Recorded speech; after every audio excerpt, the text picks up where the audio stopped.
যে শেখ হাসিনা প্রধানমন্ত্রী হিসাবে ফিরতে চলেছেন। ছাত্রদের মধ্যে যারা যারা দোষী তাদের বিচার তো হবেই। বাংলাদেশের গণমাধ্যম আসলে এই মুহূর্তে দাঁড়িয়ে তাদের বোঝারও ক্ষমতা নেই কোথায় কি চলছে। তাদেরকে কিছু উপদেষ্টা বলছে ওটা এইটা হয়েছে, তারা লিখে দিল। সাংবাদিকতা বলে কোনো কিছু তাদের মধ্যে এখন আর নেই।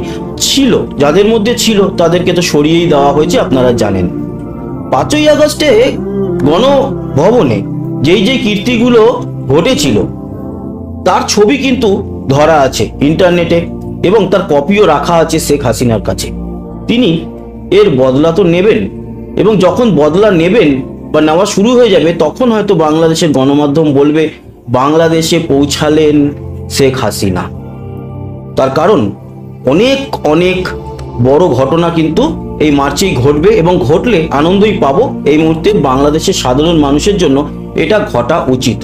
আজকে রাষ্ট্রপুঞ্জের যে প্রধান তিনি পৌঁছে গেছেন, তিনি মূলত এবার রিকোয়েস্ট করা ছাড়া আর কোনো উপায় নেই যে বাবা তোমরাও কেস খেয়ে আছো, আমরাও কেস খেয়ে গেছি। প্রকাশ্যে এসে গেছে এই খবর যে রাষ্ট্রপুঞ্জই মিলিটারিকে কোনো কিছু না করার জন্য বলেছিল, যাতে শেখ হাসিনার ব্যাপারে যা যা কিছু ঘটে যাক মিলিটারি বাহিনী যেন সামনে না আসে, গুলি না চালায়, বাধা না দেয় এই যে ষড়যন্ত্রকারীদেরকে, যারা ছাত্র আন্দোলন একটা পোশাকি নাম দিয়ে ষড়যন্ত্র করেছে বাংলাদেশের বিরুদ্ধে।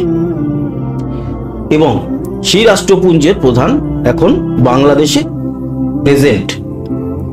বাংলাদেশে তিনি থাকবেন, হয়তো 2-3 দিন থাকবেন এবং বুঝিয়ে যাবেন যে বাবা এবার তোমরা সরে যাও, শেখ হাসিনা কিন্তু ফিরছে, ওনার কাছেও খবর আছে।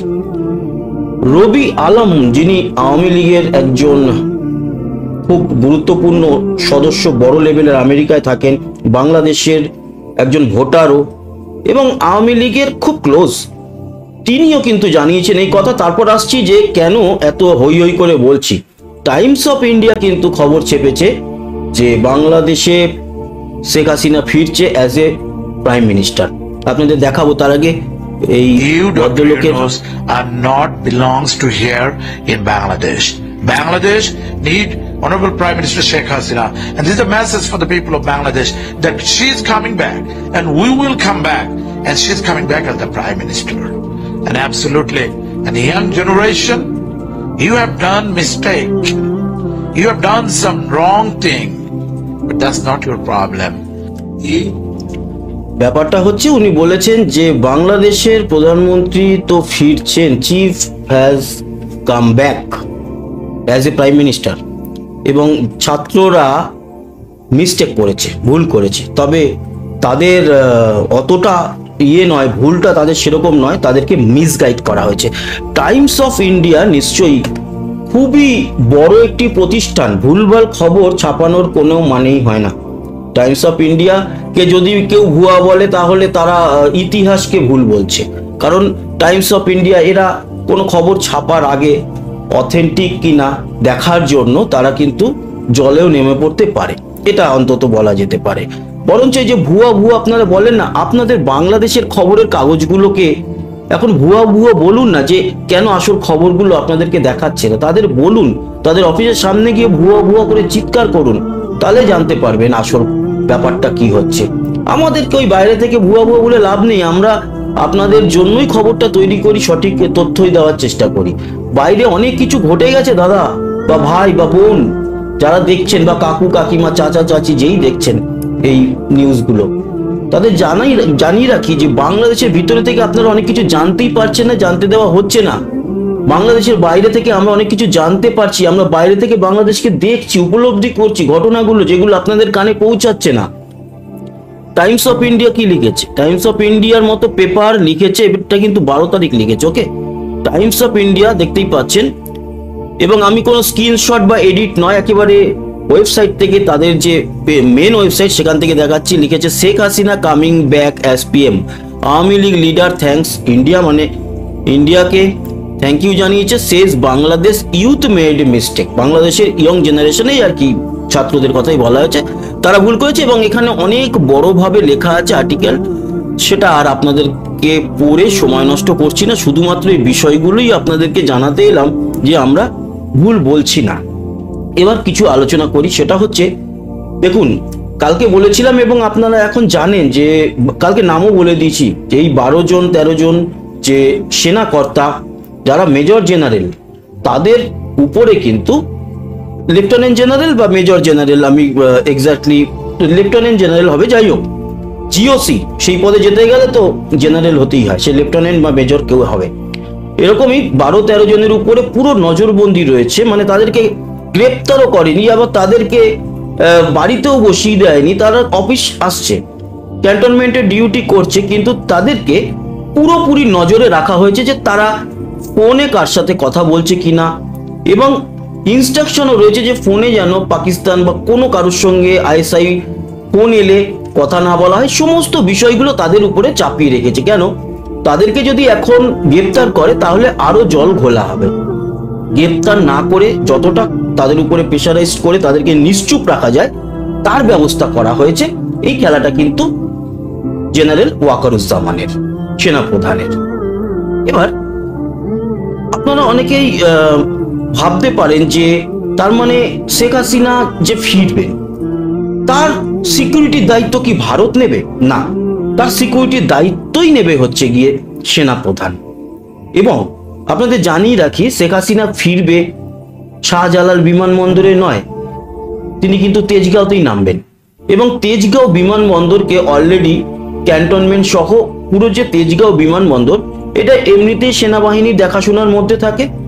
আরো বড় অঞ্চল কিন্তু ঘিরে নেওয়া হবে। যখন থেকে যদি তেজগাঁওয়ের আশেপাশে দেখবেন, যেদিন থেকে বুঝবেন যে এবার মনে হচ্ছে যেন ওই চারিদিকে সেনার অ্যাক্টিভিটিটা খুব বেড়ে গেছে, অন্য কোনো রাস্তার মোড়ে ব্যারিকেড লাগানো হয়েছে, তখন বুঝে যাবেন যে আর 3-4 দিনের মধ্যেই ফিরবেন। এটা কিন্তু মোটামুটি আপনারা ভেবে নিতে পারেন। 26শে মার্চ বাংলাদেশের স্বাধীনতা দিবস, তো সেই 26শে মার্চের আগে একটা বিরাট সম্ভাবনা তৈরি হয়েছে, এটা কিন্তু ঠিক। এবং রাষ্ট্রপুঞ্জের দেখুন প্রধান, তিনিও পৌঁছে গেছেন। আপনাদের দেশ নিয়ে আলোচনা চলছে, এই মুহূর্তে চলছে, আর আগামী 2-1 দিন চলবে। আর তারপরে পরে এই ঘটনাগুলো ঘটবে, হয়তো 22 তারিখ, হয়তো 23 তারিখ, হয়তো 20 তারিখের পরপরই।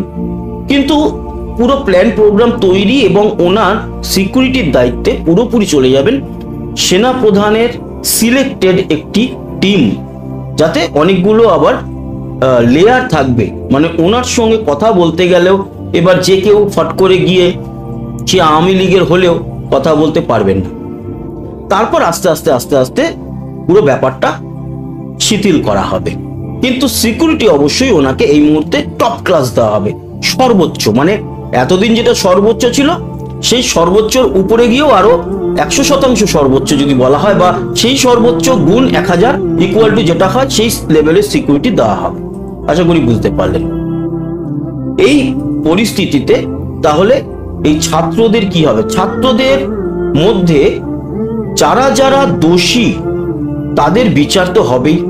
মোহাম্মদ ইউনূস চায়না যাবেন, চায়না থেকে হয়তো আসতেও পারেন বা তিনি চলে যেতে পারেন, বা যেহেতু এই মুহূর্তে ওনার নামে বা উনি দায়িত্বে থেকে উনি নিজের নামের যে কেসগুলো ছিল সেগুলোকে উনি মিটিয়ে নিয়েছেন, তার জন্য সরাসরি ওনাকে হয়তো অ্যারেস্ট নাও করা যেতে পারে, অফিসিয়ালি যাবে না।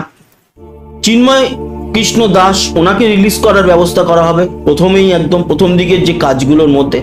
তারপর সংসদ যারা ছিল তাদেরকে আবারও কালেক্ট করে তাদেরকে দিয়ে আবার বানানো, কিংবা এমন একটা গভর্নমেন্ট রাষ্ট্রপতির সঙ্গে নিয়ে আলোচনা করে সেনাপ্রধানকে নিয়ে এমন একটা গভর্নমেন্ট ক্রিয়েট করা যেটা আপাতত হয়তো একটা নিউট্রালের মতো দেখতে লাগবে, বাট তার মানে প্রধান হিসাবে শেখ হাসিনাই মাথায় থাকবেন। এরকম অনেক কিছু প্ল্যান রয়েছে, যে প্ল্যানগুলোর মধ্যে অবশ্যই ভারতও রয়েছে। ভারতকেও তো ভাবতে হবে বিষয়গুলো নিয়ে, তার কারণ ভারতের আশ্রয়ে রয়েছেন বাংলাদেশের প্রধানমন্ত্রী, এবং তিনি যেই সম্মানটা পাচ্ছেন ভারতে, সেই সম্মানটা অবভিয়াসলি প্রধানমন্ত্রী হিসাবেই পাচ্ছেন। এবার উনি যদি ওখানে যায়, তারপরে অপ্রীতিকর ঘটনা ঘটে, তাহলে ভারতের উপরও দায় বর্তায়। তখন কিন্তু ভারতকেও প্রশ্ন করতে ছাড়বে না যে আপনারা যদি বুঝেই থাকেন যে ওখানে এরকম অপ্রীতিকর ঘটনা ঘটবে, আপনারা পাঠালেন কেন? আপনাদের ওখানে তো ভালোই ছিল, অ্যাটলিস্ট তো ওনার তো জীবনহানি ঘটেনি। মানে আমি বলতে চাইছি এরকম কোনো ঘটনা ঘটলে, তাই ভারতকেও কিন্তু চিন্তা ভাবনা করে সবকিছু দেখে শুনেই পদক্ষেপটা করতে হচ্ছে। আবার একেবারে নিজেদের সেনা পাঠিয়ে ওনাকে নিয়ে গিয়ে বসিয়ে দেওয়া, এটা করলেও আবার অসুবিধা কি? আমাদের সেনা ওই রকম ভাবে একটা সার্বভৌম দেশে চটপট করে ঢুকতে পারে না, যেটা আমাদের নীতি বিরুদ্ধ, ভারতের নীতি বিরুদ্ধ। ভারত কখনোই তাদের সেনাকে ওইভাবে পাঠায় না। হ্যাঁ, তবে কি পাঠায়নি? হ্যাঁ, পাঠিয়েছে। পাকিস্তানে হয়েছে এর আগে, তারপরে মায়ানমারে হয়েছে, সার্জিক্যাল স্ট্রাইক হয়েছে, তাতে সেনারা ঢুকেছে পার্টিকুলারলি একটি জায়গাতে যেখানে মনে করা হয়েছিল সন্ত্রাসবাদীরা রয়েছে, তাদেরকে মেরে আবার ব্যাক করে এসছে, স্টে করেনি, সেগুলো আলাদা অপারেশন। বাট একেবারে ওপেন ঢাকায় গেল ভারতীয় সেনাবাহিনী, শেখ হাসিনাকে বসিয়ে দিয়ে তার গার্ড দেওয়া শুরু করলো, তারপর ওনার কাছে দেখা করতে গেলে মানে বাংলাদেশের সেনাপ্রধানকেও ভারতের সেনাবাহিনীর সঙ্গে কথা বলে তারপর কি দেখা করতে হবে, এটা বাংলাদেশের সেনাবাহিনীর জন্য অসম্মানজনক, সম্মানজনক একেবারেই নয়। যদিও তাদের ভুল আছে, তারা রাষ্ট্রপুঞ্জের কথায়, যদিও সেই সময় রাষ্ট্রপুঞ্জের কথাটা না শোনাটাও হয়তো ওয়াকারুজ্জামান ভেবেছিলেন যে আমাদের ভালো হবে, না হলে আমাদের যে ফোর্স আছে আর কি, রাষ্ট্রপুঞ্জের যে শান্তি বাহিনী আছে, সেই শান্তি বাহিনীকে পাঠিয়ে দিলে হিউজ ক্ষতি হবে বাংলাদেশের, এরকম অনেক কিছু ভেবে হয়তো করেনি। আর এই যে সিচুয়েশন হবে সেটাও হয়তো অতটা বুঝতে পারেনি। ওভারঅল নিউট্রাল থাকতে গিয়ে সবকিছু বিচার বিশ্লেষণ না করে ভুলটা করে ফেলেছে। বাট এখন উনি নিজেই বুঝতে পারছেন যে কত বড় ভুল হয়ে গেছে। ছাত্ররা বা বাংলাদেশের অনেক মানুষ বুঝতে পারছে না, অনেক মানুষ বুঝে গেছে, তারা বলছে যে আগেই ভালো ছিলাম, শেখ হাসিনা সরকার বারবার দরকারি কথাগুলো তারা বলছে। তবে তার আগে সম্পূর্ণ বিচার ব্যবস্থা কিন্তু হাতে নিতে হবে সেনাপ্রধানের। সেনাপ্রধানই হচ্ছে এই মুহূর্তে জেনারেল ওয়াকারুজ্জামান, বাংলাদেশের একমাত্র ব্যক্তি যিনি বাংলাদেশকে ঠান্ডা করতে পারবে এই মুহূর্তে। তারপরে বাংলাদেশের শেখ হাসিনা মেন দায়িত্বে গেল নাকি রাষ্ট্রপতি শাসন জারি হলো, সেগুলো পরের ব্যাপার। আগের ব্যাপার যেটা, তিনি শুরু করে দিয়েছেন কাজ, এবং ওনার নিজস্ব একটা টিম সে কাজগুলো করছে। এই টিমটাও কিন্তু খুব বিশ্বস্ত ওনার। তো এই ছিল আলোচনা। এই যে অনেকে বলে থাকে, অনেকে কিছু লোক তো ভালো বলছে যে হ্যাঁ ঠিকঠাক খবরই আমরা আপনাদের বুঝতে ভুল করেছিলাম, এখন আমরা জানতে পারছি যে আপনারাই ঠিক বলছিলেন। তো সেরকম অনেকে যেরকম বলছে, অনেকে ভুল ভালো বলেছে, সেগুলো বলুক, সেটা বলতেই পারে, মতামত তো সবাই দেবে। বাট আমরা যারা কলকাতা থেকে এই ভিডিওগুলো বানাচ্ছি আপনাদের জন্য, আমরা সঠিকটা দেওয়ারই চেষ্টা করেছি, আজব গুজব নয়। কিছু কিছু ইনফরমেশন আমাদের কাছে থাকে বলেই কিন্তু আমরা দিয়েছি। কিছু ইনফরমেশন এমন থাকে যেগুলো বলা যায় না। ওই যে বললাম, ইনফরমেশন তো আপনাদের কাছে পৌঁছায় না, আমাদের কাছে পৌঁছায় যেহেতু আমরা বাইরে আছি। আপনাদের কাছে পৌঁছানোর জন্য যে জাল ভেদ করে, লেয়ার ভেদ করে করে যাবে, সেই জালে কিন্তু প্রথমেই বড় মাছ সব আটকা পড়ে যাবে। মানে খবরের কথা বলছি, বড় খবর আটকা করতে করতে আপনাদের কাছে গিয়ে হয়তো ওই সামান্য ভুসো চিংড়ি আর হয়তো ছোট পুঁটি মাছ, চারাপোনা, ছোট ছোট মাল গিয়ে জাল ভেদ করে যেগুলো বেরোতে পারবে সেগুলো পৌঁছাবে, সেগুলোর কোনো দাম নেই। এবার ওই পুকুরে যে জাল ফেলে ধরা হয়েছে, আপনারা বলবেন কি, আপনারা ওই জালের ভিতরে আছেন, আপনারা বলবেন যে তোর এই পুকুরে বড় মাছই নেই, এই পুকুরে সব ভুসো চিংড়ি, এই পুকুরে সব ছোট পোনা। অথচ আমরা যেহেতু বাইরে থেকে দেখতে পাচ্ছি যে জালের এদিকে বড় বড় রুই, কাতলা, ইলিশ, বোয়াল আটকে আছে, তাই আমরা বলতে পারি আপনাদেরকে যে আপনারা ভুল বলছেন, আপনাদের কাছে পৌঁছাচ্ছে না ইলিশ, ট্যাংরা, বোয়াল, কিন্তু এই পুকুরে আছে। মানে ইলিশের কথা বাদ দিই, পুকুরে তার ইলিশ হয় না, কথার কথা। যেখানে বড় মাছ, এদিকে বোয়াল, রাঘব বোয়াল, রুই, কাতলা রয়েছে পুকুরে, কিন্তু আপনাদের কাছে পৌঁছাচ্ছে না। খবরটাও সেরকম, বড় বড় খবর আছে আমরা দেখতে পাচ্ছি, কিন্তু আপনাদের কাছে পৌঁছাচ্ছে না জাল ভেদ করে। ব্যাপারটা এরকম।